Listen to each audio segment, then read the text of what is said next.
Hi everyone. आज हम लोग डेमोन्स्ट्रेटिव प्रोनाउन के बारे में स्टडी करेंगे। डेमोन्स्ट्रेटिव प्रोनाउन बेसिकली दो वर्ड से बना है, डेमोन्स्ट्रेटिव एंड प्रोनाउन। डेमोन्स्ट्रेटिव का मतलब होता है टू शो क्लियरली और टू पॉइंट आउट। प्रोनाउन का मतलब जो नाउन की जगह यूज किया जा सकता हो, ठीक है। इसका मतलब डेमोन्स्ट्रेटिव प्रोनाउन वो वर्ड्स हैं जो किसी नाउन को क्लियरली पॉइंट आउट करते हो, ठीक। जैसे दिस, दैट, दीज, दोज। अगर मैं इसके एग्जाम्पल की बात करूं तो मैं ऐसे लिख सकता हूं, दिस इज़ माई मार्कर। तो बेसिकली इसमें जो दिस है वो मार्कर के लिए पॉइंट आउट कर रहा है, ठीक। मार्कर एक नाउन है, इसके लिए पॉइंट आउट कर रहा है, तो दिस को मैं डेमोन्स्ट्रेटिव प्रोनाउन कह सकता हूँ, ठीक। अगर ये मार्कर सिंगुलर ना होकर प्लूरल होता तो मैं यहाँ पे दीज लिखता, दीज आर माई मार्कर्स, ठीक। इसका मतलब मैं ये कह सकता हूँ कि जो दिस है वो सिंगुलर फॉर्म में यूज होता है एंड जो दीज है वो प्लूरल फॉर्म में यूज होता है। मतलब दिस सिंगुलर है और दीज प्लूरल है।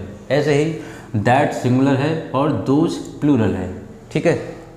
अगर मैं डेमोन्स्ट्रेटिव प्रोनाउंस के यूज केसेस के बारे में बात करूं तो दिस और दैट को सबसे पहले देख लेते हैं।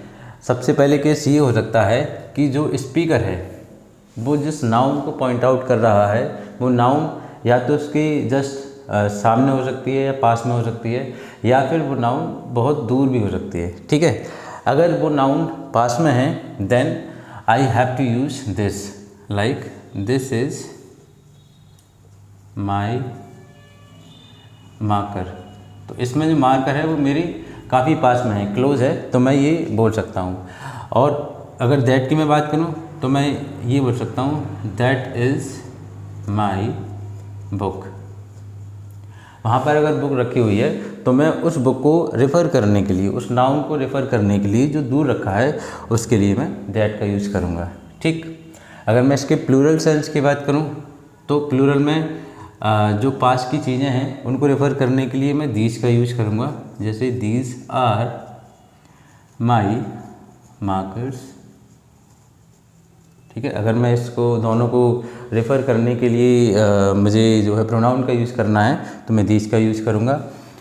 And at the same time अगर मुझे जो बुक्स वहाँ पे रखी हुई हैं उनको रेफ़र करना है तो मैं दोज का यूज़ करूँगा, दोज आर माई बुक्स, ठीक है। तो पहला केस ये हो गया कि जो स्पीकर है वो जिस नाउन को रेफ़र कर रहा है उसकी पोजीशन क्या है उसके रेस्पेक्ट में, इसके हिसाब से हम दिस का यूज़ कर सकते हैं या फिर दैट का यूज़ कर सकते हैं। अगर प्लूरल है तो दीज का यूज़ कर सकते हैं या फिर दोज का कर सकते हैं, ठीक। सेकंड यूज़ केस ये हो सकता है कि जो स्पीकर है उसके सामने कोई चीज़ है, प्रेजेंट है, जो वो देख सकता है, टच कर सकता है, वहाँ पे हम दिस का यूज़ करेंगे। और कोई ऐसी चीज़ जो उसके सामने नहीं है उसको रेफ़र करने के लिए हम दैट का यूज़ करेंगे। जैसे दिस इज़ माई बुक। अगर कोई बुक है जो मैं टच कर सकता हूँ, देख सकता हूँ, तो मैं इसको दिस इज़ माई बुक लिख सकता हूँ। लेकिन कोई एक ऐसी चीज़ जो मैं देख नहीं सकता और उसको मुझे अगर रेफ़र करना है तो मैं ये बोल सकता हूँ कि दैट इज़ माई होटल। तो अगर जैसे होटल है अभी मैं नहीं देख सकता, मैं टच भी नहीं कर सकता और वो कहीं और है तो मैं यहाँ पे दैट का यूज़ करूँगा, ठीक। अगर मैं प्लूरल फॉर्म की बात करूँ तो इसको मैं ऐसे भी लिख सकता हूँ। अगर बुक्स कई सारी हैं तो these are my books and those are my hotels, ठीक है। तो सेकंड यूज केस ये हो गया। नाउ थर्ड होता है कंपैरिजन करने के केस में। जैसे एक सेंटेंस ऐसे हो सकता है, the climate of south India is hotter then north India. क्या मैं ऐसे लिख सकता हूँ नॉर्थ इंडिया? अगर मैं ऐसे लिखूँगा तो इसका सेंस कंप्लीट नहीं हो रहा। इसमें क्लाइमेट का कंपैरिजन किया गया है। साउथ इंडिया की जो क्लाइमेट है उसका कंपैरिजन नॉर्थ इंडिया की क्लाइमेट से ही किया जा सकता है। ऐसा तो है नहीं कि मैं नॉर्थ इंडिया से ही उसका कंपैरिजन कर लूँगा। तो जो फुल सेंटेंस, जो करेक्ट सेंटेंस होगा वो ये होगा, hotter then the climate of north India, the climate of north India. Okay, now यहाँ पे जो क्लाइमेट है वो बेसिकली रिपीट हुआ है। क्लाइमेट यहाँ पे आया है, क्लाइमेट यहाँ पे आया है, और हम किसी भी लैंग्वेज में रेपिटेशन को अवॉइड करते हैं, ठीक है। तो मैं इस क्लाइमेट की जगह जो बाद में आया है उसकी जगह मैं दैट लिख सकता हूँ, ठीक है।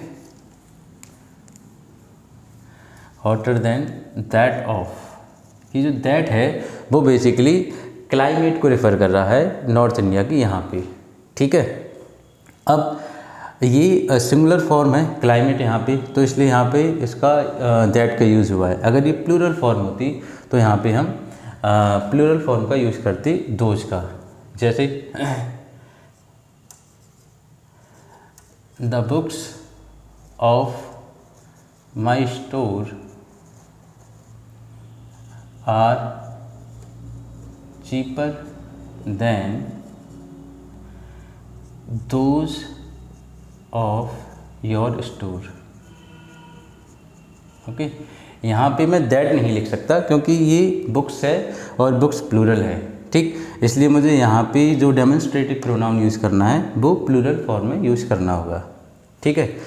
नाउ एक क्वेश्चन ये हो सकता है कि यहाँ पे जो ऑफ आया है वो जो डेमोन्स्ट्रेटिव प्रोनाउन है उसके बाद वही प्रीपोजिशन होगा जो इस यहाँ पे आया है, क्योंकि जो डेमोन्स्ट्रेटिव प्रोनाउन यहाँ पे जो यूज़ हुआ है वो बुक्स के लिए यूज़ हुआ है, और बुक्स का इससे जो रिलेशन है वो प्रीपोजिशन कराता है, राइट, क्योंकि रिलेटिंग वर्ड है।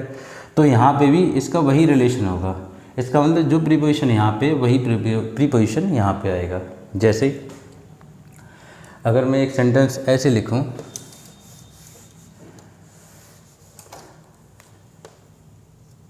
द बुक्स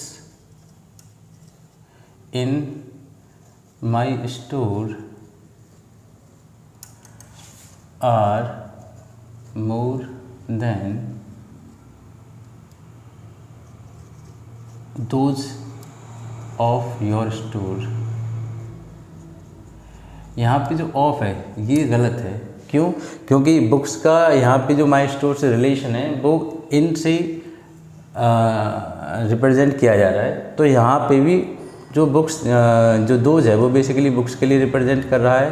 तो यहाँ पे भी दोज का रिलेशन योर स्टोर से वही होगा जो यहाँ पे, मतलब मुझे यहाँ पे इन लगाना पड़ेगा, ये करेक्ट है, यहाँ पे ऑफ नहीं आएगा, ठीक है। तो प्रीपोजिशन जो यहाँ पे वही यहाँ पे होगा।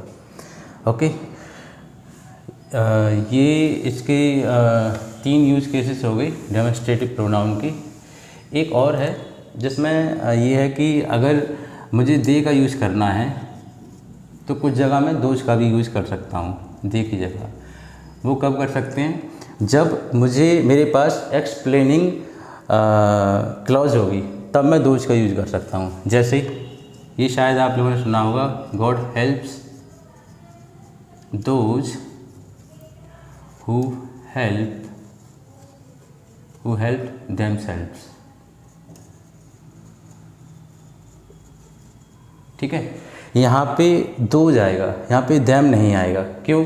क्योंकि ये जो क्लॉज है ये एक्सप्लेनिंग क्लॉज है, और अगर एक्सप्लेनिंग क्लॉज आती है तो मैं दे या देम का यूज़ नहीं करूँगा, मैं वहाँ पे दोज का यूज़ करूँगा। मैं अगर ऐसे लिखूँ, they who are very honest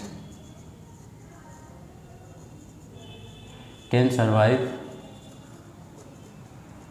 anywhere, ठीक है। तो यहाँ पे ये दे गलत है, क्यों? क्योंकि यहाँ पे एक एक्सप्लेनिंग ये यहाँ पे क्या है, एक्सप्लेनिंग क्लॉज है, ये एक्सप्लेन करती है दे के लिए। तो यहाँ पे दे यूज नहीं करूँगा, मैं यहाँ पे करूँगा those who are very honest can survive anywhere, ठीक है। तो ये सेंटेंस इस तरीके से करेक्ट होगा। आई थिंक अब हम लोगों ने जो प्रोनाउंस हैं वो कम्प्लीटली ख़त्म कर लिए हैं। नेक्स्ट सेशन में हम लोग एडजेक्टिव से स्टार्ट करेंगे। इस सेशन में इतना ही। Thanks for watching.